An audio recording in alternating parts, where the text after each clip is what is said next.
Hi welcome back to కోస్తా కుర్రోడు. ఈ మధ్యకాలంలో మనం ఎక్కడ చూసినా కూడా యూట్యూబ్లో కైండ్ ఆఫ్ గొడవలు స్టార్ట్ అవుతున్నాయి. అది మతపరమైనవి కావచ్చు, కులపరమైనవి కావచ్చు. వాటి గురించి చూద్దాం. దానికంటే ముందు రీసెంట్లీగా రామ్ చరణ్ గారి మీద ఒక అలిగేషన్ వచ్చింది. బహిరంగ క్షమాపణ చెప్పాలంట. ఏంటి బహిరంగంగా అసలు ఏం జరిగిందో చూద్దాం. ఇప్పుడు కార్తీక మాసం కాబట్టి చాలామంది 45 రోజుల పాటు నిష్టగా దీక్ష వేస్తారు. ఈ దీక్ష వేసినప్పుడు చాలా నిష్టగా ఉంటారు.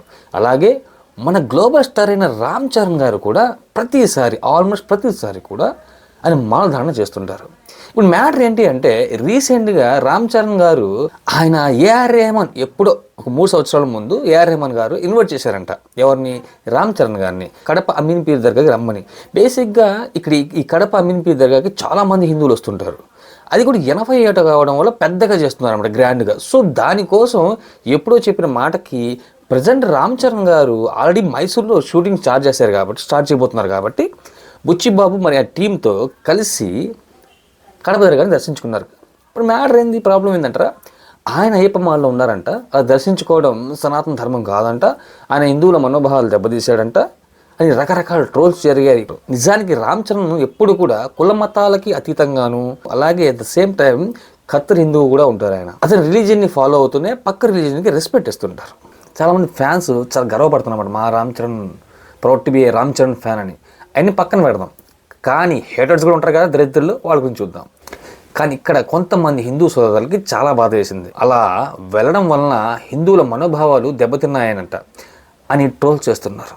కొంతమంది అయితే డైరెక్ట్గా వీడియోస్ చేస్తున్నారు కూడా, అసలు హీరోస్కి ఏమైంది అని. ఇంకొకడైతే హిందువులు ఎవరు కూడా దర్గాలకి వెళ్ళకూడదు, వెళితే ఊరుకోను అంటున్నాడు అన్నమాట. ఎవరు? ఇంకోళ్ళైతే డైరెక్ట్గా ప్రెస్ మీట్ పెట్టి రామ్ చరణ్ గారు బహిరంగంగా క్షమాపణ చెప్పాలంట. ఎవరికి? వీళ్ళకి 5 రోజుల్లో బహిరంగంగా క్షమాపణ చెప్పాలని షో చేసిన వాళ్ళు కూడా ఉన్నారు. వాళ్ళు చెప్పేది ఏంటి అంటే దర్గాలోకి వెళ్ళినప్పుడు బొట్టు తీసేసి టోపీ పెట్టుకోవడం అది తప్పు అని.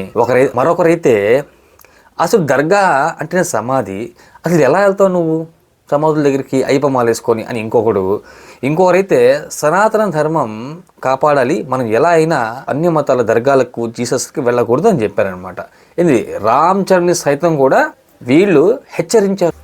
అసలు వీళ్ళకి తెలియని మ్యాటర్ ఏంటి అంటే రామ్ చరణ్ గారు పక్కా హిందుత్వవాది. బేసిక్గా ఇక్కడ ఆయన దేవుణ్ణి ఫాలో అయినట్టు ఇక్కడ ఇప్పుడు పైన కామెంట్ చేస్తున్నారు చూసా, వాళ్ళు ఎవరు కూడా అంత స్టఫ్ లేదు, అంత కథ లేదు కూడా. అయినా వీళ్ళందరూ కామెంట్ చేస్తారు, క్షమాపణ చెప్పాలి, దర్గాలకు వెళ్ళకూడదు. నాకు అన్నీ తెలియనప్పుడు డైరెక్ట్గా వీడియో చేయడం తప్పని నేను మా ఫ్రెండ్స్ని అడిగాను. యాక్చువల్గా మా ఫ్రెండ్స్ అందరూ 90% హిందువులే. ప్లస్ మా ఇంట్లో కూడా అడిగాను, మా ఇంట్లో కూడా ఆల్మోస్ట్ హిందువులు ఉన్నారు కాబట్టి. వాళ్ళందరూ అడిగిన క్వశ్చన్ ఏంటంటే, మీరేమైనా బాధపడ్డారా అలా దర్గాకి వెళ్ళడం వల్ల? అది తప్ప, పొరపాట, ఇలాంటి చాలా రకాలుగా అడిగాను నేను. వాళ్ళు చెప్పిన ఆన్సర్ చూద్దాం, వినండి. వాళ్ళు చెప్పిన ఆన్సర్ ఏంటంటే అయ్యప్ప స్వామి అంటేనే చాలా నిష్టగా ఉండాలంట. అయ్యప్ప స్వామి మాలంటేనే అది వాస్తవమే, ఖచ్చితంగా తీసుకోవాల్సిన విషయమే. కానీ మా ఫ్రెండ్స్ కొన్ని చెప్పారు, వాటి గురించి చూద్దాం, వినండి. ఇదంతా వదిలేసి మా ఫ్రెండ్స్ నన్ను క్వశ్చన్ ప్రశ్నలు వేశారు. ఏంటంటే మా ఫ్రెండ్ ఏమన్నాడంటే, కాసేపు రామ్ చరణ్ గారి సంగతి పక్కన పెట్టు, అసలు నీకు అయ్యప్ప మాల గురించి ఏం తెలుసు? అయ్యప్ప మాల వేసిన వాళ్ళు భక్తి శ్రద్ధలతో నిష్టగా ఉండాలి. ఎంత నిష్టగా అంటే ఈవెన్ ఫుడ్ కూడా భిక్షాటన చేస్తూ తెచ్చుకోవాలి. ఇంటింటికి వెళ్ళి భిక్షాటన చేస్తూ, లేదా ఎవరైనా భోజనాలు పిలిచి పెట్టాలి. ఇప్పుడు చేయలేం. ఇప్పుడున్న సమాజంలో, ఇప్పుడున్న మన పనుల్లో బిజీగా వర్కుల్లో లోడ్ ఎక్కువ మనం చేయం. అంత మాత్రాన మనకి దేవుడి మీద నమ్మకం లేదా? అంత మాత్రాన మనం దేవుడికి వ్యతిరేకంగా పనిచేస్తున్నామా? ప్రశ్న కూడా ఆన్సర్ కూడా అతనే చెప్పాడు. ఏదైనా కూడా దేవుడి కోసం నువ్వు నియమనిష్టలతో, భక్తి శ్రద్ధలతో మనసులో ఉంచుకొని చేయగలిగితే అది ఎప్పుడు శుభం పలుకుతుందిరా అని చెప్పాడు. శుభం పలుకుతుందిరా అన్నాడు. నాకు బాగా నచ్చింది అది. ఇంకో ఫ్రెండ్ ఏమన్నాడు సార్, నేను అడిగాను సమాధి దగ్గర వెళ్ళకూడదు అంటారా మాలేసుకున్న వ్యక్తులు అంటే, అతను చెప్పింది ఏంటంటే, ఎవరు చెప్పారు, ఎక్కడుంది? సమాధి దగ్గర వెళ్ళకూడదని అయ్యప్ప మాల వేసిన వాళ్ళు ఎక్కడుంది? వెళ్ళకూడదని ఎక్కడుంది?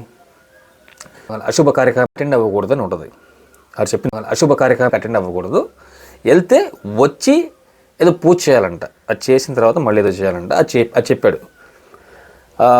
ఒకసారి మా ఫ్రెండ్ అడిగాను, వెంకటేష్ అని, అతనికి ఫోన్ చేశాను. అతను కూడా అయ్యప్ప మాల వేస్తుంటాడు, అతను నా మంచి స్నేహితుడు అనమాట, వెంకటేష్ అని. ఏందబ్బాయి ఇలా సమాధుల దగ్గర వెళ్ళకూడదా అంటే, ఎవరు చెప్పారు అబ్బాయి, ఇప్పుడు స్వామిమాల వేసి ఉన్నారు, మనం చాలాసార్లు గవర్నమెంట్ ఎగ్జామ్స్ రాసాం వెళ్ళి. అలా రాసే సమయంలో మనం చాలాసార్లు చూసాం గవర్నమెంట్ మార్చురీ రూమ్స్ కాడ, గవర్నమెంట్ కొన్ని సెంటర్లో ఇష్యూస్ జరుగుతుంటే పోలీసులు వచ్చి కొట్టారు, గుర్తుందా? వాళ్ళందరూ కూడా మాలేసుకున్నారు. ఆ రోజు మాలేసుకున్న పోలీసులే వాడిని కొట్టారు, మార్చురీ రూమ్లో శవాన్ని కూడా తీసుకెళ్తున్నారు. మరి దానికి ఏం చేస్తారు అబ్బాయి? డ్యూటీ కదా అది.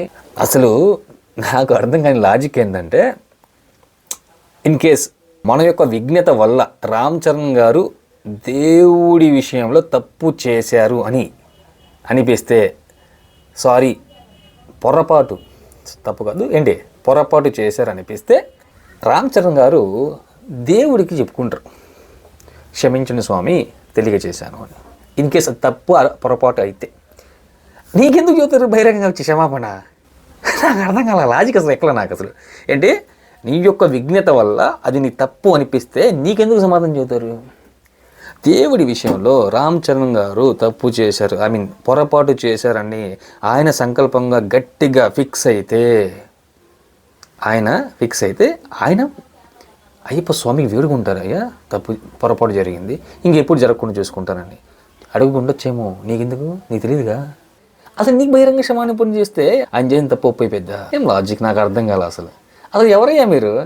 మీకు చెబితే రామ్ చరణ్ గారు చేసిన, ఇన్ కేస్ మీ యొక్క విజ్ఞత వల్ల ఆయన చేసిన పొరపాటు మీకు క్షమాపణ చెబితే అది కరెక్ట్ అయిపోద్ది. రామ్ చరణ్ గారి యొక్క శ్రీమతి కౌంటర్ వేసింది చూసారా? మతం అంటే కలిపే విధంగా ఉండాలి, విడదీసే విధంగా ఉండకూడదు. సనాతన ధర్మం అంటే మన ధర్మాన్ని పాటిస్తూనే ఎటు వాళ్ళ ధర్మాన్ని కూడా గౌరవం ఇవ్వాలని. చాలామందికి నచ్చదు, బేసిక్గా నాకు తెలుసు, అది చాలామందికి నచ్చదు. అంతెందుకు సల్మాన్ ఖాన్ గారు మహారాష్ట్రలో గణేష్ నిమజ్జనాలు ప్రతిసారి వెళ్ళి ఆయన పాల్గొంటారని తెలుసా? దానికి ఎవరు ముస్లిమ్స్ అడ్డు చెప్పలేదే. కొంతమంది చెబుతారు ఎదవలు మాటలు వినాం కదా. ప్రతి చోట ఎదవలను చూసుకుంటూ వెళ్తే మనం రోడ్డు మీద నడిచేటప్పుడు ప్రతి ఒక్కరు ఎదవలు ఉంటారు, ప్రతి చోట అడ్డు చెప్పేవాళ్ళు, ప్రతి ఒక్కరు మనం ఆపలేం కదా ఎదవలని. రీసెంట్గా షారుఖ్ ఖాన్ గారు మన తిరుమలను విజిట్ చేశారు, డెక్లరేషన్ ఇచ్చి మరి కూడా. ప్రాబ్లం ఏం లేదు మనకి, అది వాళ్ళ నమ్మకం, దాన్ని రెస్పెక్ట్ ఇచ్చి పక్కకి మనం. అప్పుడప్పుడు చూస్తుంటాం యూట్యూబ్లో ఒకరిని తీసుకొచ్చి ఇంటర్వ్యూ చేస్తుంటారు, అందులో హిందూ ముస్లిమ్స్ క్రిస్టియన్స్ ఉంటారు, అందులో వాళ్ళ మా దేవుడు గొప్ప అంటే మా దేవుడు గొప్ప అని కొట్టుకుని చేస్తుంటారు. వీళ్ళు కొట్టుకున్నా పర్లా, కానీ వీళ్ళు కొట్టుకుండా కాకుండా దేవుడిని లవ్ అవుతారు, ప్లస్ వాడికి రిలీజియన్లో ఉన్న జనాన్ని లవ్ అవుతాడు. చాలా ఘోరంగా అవమానిస్తారు కూడా. కొంతమంది పండితుల్ని, కొంతమంది ముస్లిం మౌలానాల్ని, కొంతమంది పాస్టర్స్ని తీసుకొచ్చి దేవుడి మీద డిబేట్ పెడతారు. వాడు డిబేట్ చేస్తే పర్లా, దేవుడిని కించపరచడం స్టార్ట్ చేస్తారు. ఒక రిలీజియన్ వ్యక్తి ఇంకో రిలీజియన్లో ఉన్న దేవుడిని కించపరచడం స్టార్ట్ చేస్తారు. వాడికి మాట్లాడటం చేత కాకపోతే నువ్వు ఆ దేవుడిని ఎలా తిడతావు గాడిదే? ఒకవేళ పాస్టర్ తప్పు చేస్తే పాస్టర్ని తిట్టండి, బైబుల్ని జీసస్ని కాదు. బైబుల్ని జీసస్ని ఆరాధించే కొన్ని కోట్లాది మంది చాలా బాధపడతారు మీ వల్ల.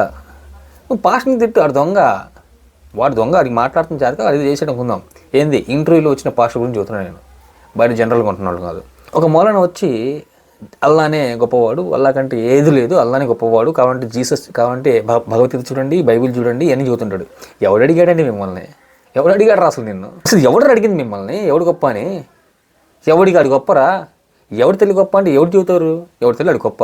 ఈ సభల్లో కొంతమంది క్రిస్టియన్ పాస్టర్లు సభల్లో ఫేక్ పాస్టర్లు, వాడు 5 సంవత్సరాల నుంచి మంచం మీద పడి చస్తుంటారు లేక. వాడిని నేను నిన్ను నయం చేస్తాను రా అంటాడు, వచ్చేస్తాడు. అరే నా క్రిస్టియన్ ఫ్రెండ్స్ ఎలా తిడతారో తెలుసా మిమ్మల్ని అసలు? ఇలా ఫేక్ చేసి స్టంట్లు వేసి డబ్బులు చేసేవాడిని. మీలా చేయడం వల్లే క్రిస్టియానిటీకి ఈరోజు ట్రోల్స్ వస్తున్నాయి కొన్ని చోట్ల వీడియోస్లో. ఒకడు వచ్చి హిందువులు గొప్ప అంటాడు, ఒకడు వచ్చి ముస్లిమ్స్ గొప్ప అంటాడు, ఒకడు క్రిస్టియన్ జీసస్ ఏదంటాడు. ఎవడు ఉండే గొప్ప వాడికి ఉంటుంది. కొన్నిసార్లు నేను ఒక వ్యక్తిని చూసా యూట్యూబ్లో, ఒక వ్యక్తిని చూసా, కాస్త వయసులో పెద్ద ఆయన, నుడుదుల ఎలా పడితే అలా మాట్లాడేస్తారు. ఎందుకంటే ఆయనకి బేసిక్గా కొంతమంది తాగితే మత్తు వస్తుంది, ఆయనకి మైకు ఇంటర్వ్యూలో చూస్తే మత్తు వస్తుంది అనమాట. ఎలా పడితే అలా మాట్లాడేస్తాడు. నోటికి వచ్చింది ఎదుటి మతాన్ని తిడతాం, రిలీజియన్ని తిడతాం, వాళ్ళు ఆరాధించే పుస్తకాలను తిడతాం. అరే తిడతాం, ఈయనకి తిడుతుంటారు అనమాట. ఆయన బాగా చెబుతాడు, మంచి మనుషుడే, నోటి తొత్తరా. ఆయన చెబుతాడు, ముస్లిమ్స్ అసలు గుళ్ళకు వస్తారండి, రమ్మనండి చూద్దాం, ఎవరైనా రమ్మనండి. ఎందుకు రామండి? నేను నా 6th క్లాస్ 5వ ఏట నుంచి నా సిక్స్త్ క్లాస్ నుంచి MBA దాకా, ఇప్పుడు దాకా కూడా, రేపు 24 మళ్ళీ వెళ్తున్నాను నేను గుడికి. చూపిస్తాను, స్క్రీన్ షాట్లు వేస్తాను మీకు. 24 తారీఖు మళ్ళీ గుడికి వెళ్తున్నాను నేను, శ్రీవారి గుడికి. నేను కనదుర్గ గుడికి మొన్న వచ్చే దసరా ముందు 2-3 సార్లు వెళ్ళొచ్చా, ఇప్పుడు మా ఫ్రెండ్స్తో వెళ్ళొచ్చా. దసరాకి మా ఇళ్ళ కాడ 10 రోజులు లైటింగ్ గీటింగ్ వేసుకుంటే గందరగోళంగా ఉంటే వెళ్ళి చిన్నప్పుడు ఆడుకునేవాడు ఆ గుళ్ళ వెంబడి పరిగెత్తుకుంటూ. అదే దసరాకి సినిమాలు వేసేవాళ్ళు. అన్నమయ్య చూడాలని ఉంది, పట్టలు తీసుకెళ్ళి ఆడు కూర్చొని సినిమాలు చూసేవాళ్ళం. రామాలయం శ్రీరామం వస్తే ఇంట్లో గ్లాస్ తీసుకెళ్ళేవాడిని జారిపోతున్న చెడ్డీ వేసుకుని లాక్కుంటూ పానకం కోసం. శివాలయంలో, మా ఇంటి పక్కనే శివాలయం ఉంటుంది, శివాలయంలో స్కూల్ నుంచి 4 రాగానే ఫ్రెండ్స్ అందరం కలిసి 4 లైన్ తీసుకొని గుళ్ళో క్రీడ ఆడేవాళ్ళం. ఒక మూల ఆయన పంతులు రాగానే 6ంటికి 5:30కి వచ్చి అరే నీళ్లు తోడంటారా అంటే ఆ గిలక బాగా వేసి నీళ్లు తోడేవాళ్ళం. అయ్యి నీళ్లు తీసుకెళ్ళి గుళ్ళో కొట్టేవాళ్ళం. గుళ్ళో లోపల వేసుకుని కడిగేవాళ్ళం. అట్టిగా అయితే తీసుకుని తింటా వచ్చేవాళ్ళం. ఎవరు చెప్పాడు? ఎవడో ఏదో ఒక ముస్లిం నాయకుడు విఘ్నత లేకుండా ఒక నెగిటివ్గా ఒక కామెంట్ చేశాడని అందరూ అలా ఉండరు. అందరూ అట్లా ఎందుకుంటారండి? అది క్రిస్టియన్స్ అయినా, హిందూస్ అయినా, ముస్లిమ్స్ అయినా. ఇది హేట్రెడ్ పెరిగిపోతా ఉండేది ఒకరి తరపున ఒకరికి వాడు అట్లా మాట్లాడాడు, ముస్లిమ్స్ అందరూ అలా ఉంటారు, అరే హిందువులు ఇలా అన్నారు, హిందువులు అందరూ ఇలా ఉంటారు, అరే క్రిస్టియన్స్ ఇలా ఉన్నాడు, క్రిస్టియన్స్ అందరూ మతం మార్పిడి చేస్తారు. నాకు తెలిసి దేవుడు అంటే, నా పరిధిలో నాకు తెలిసి దేవుడు అంటే నాకు జన్మనిచ్చిన తల్లిదండ్రులు, వాళ్ళు దేవుళ్ళు జన్మనిచ్చారు కాబట్టి. నాకు తెలిసి నాకు దేవుడు అంటే నా పరిధిలో, నా దృష్టిలో విద్య నేర్పించిన వ్యక్తులు, గురువులు నాకు దేవుళ్ళు. నాకు తెలిసి దేవుడు అంటే నా దృష్టిలో కష్ట నష్టాల్లో తోడుండే భార్య మరియు స్నేహితులు దేవుళ్ళు. నా దృష్టిలో దేవుడు అంటే సమాజంలో ఉంటూ పక్కన కష్టం కలగకుండా వాడిని బతుకుతూ పక్కన కూడా ప్రశాంతంగా బతకనిస్తాడు సేవ, వాడు కూడా దేవుడు. సో యూట్యూబ్లో వచ్చి గొడవలు పెడుతుంటారు, మతం మీద రుద్దుతూ ఉంటారు, ఏది అది ఇది అది మీద అల్లా గొప్ప, జీసస్ గొప్ప, హిందూ గొప్ప అని. నా కొడుకు కూడా మీకు సమస్య వస్తే మీ ఇంటికి రాడు. మీకు సమస్య వస్తే నీ ఇంటి ముందున్న వేరే రిలీజన్ వాడే నీకు ఆ రోజు వెళ్ళిపోతాడు. మీ కూతురి పెళ్ళిలో కానీ ఏదో ఒక రూపంలో పనిచేయడానికి వస్తాడు. అశుభ కార్యక్రమాల్లో వస్తాడు, శుభ కార్యక్రమాల్లో వస్తాడు. ఎట్టయినా పలకరిస్తాడయ్యా. యూట్యూబ్లో ఉన్నోడు రాడు. గొడవలు పెట్టి ముళ్ళేసి కొట్టుకొని సావంటరం వదిలేసి వెళ్ళిపోతాడు. జై హింద్.